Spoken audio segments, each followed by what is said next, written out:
எளிதில் கிடைக்கக்கூடிய மருந்தை வச்சு நாம உயர் ரத்த அழுத்தத்தை கட்டுப்படுத்துறதுக்கான மருந்து தயாரிக்கும் முறையை பத்தி பார்க்கலாம். வெற்றிலை, உத்தாமணி இலை, அருகம்புல் மூணையும் நல்லா வலுவலுன்னு அரைச்சு எடுத்துருக்குறோம். இது ஒரு 20 கிராம் அளவுக்கு இருந்தாலே போதுமானது. இப்போ இது கூட மரமஞ்சள் அரைச்சு எடுத்து பொடி வச்சிருக்கிறோம். ரத்தோட்டத்தை சமச்சீர் நிலைக்கு கொண்டு வர்றது. ஒரு சிட்டிகை அளவு கூட சேர்த்துக்கிட்டா போதும்.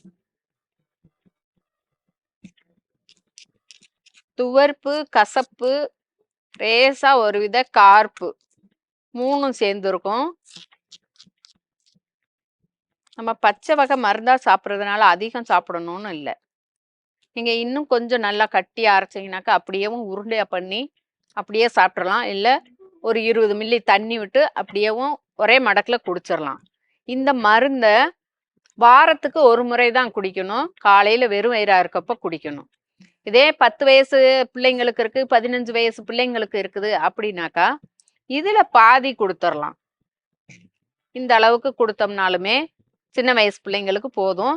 வாரத்துக்கு ஒரு முறை எடுத்துக்கிட்டாக்கா உயர் ரத்த அழுத்தம் சமநிலைக்கு வந்துடும்.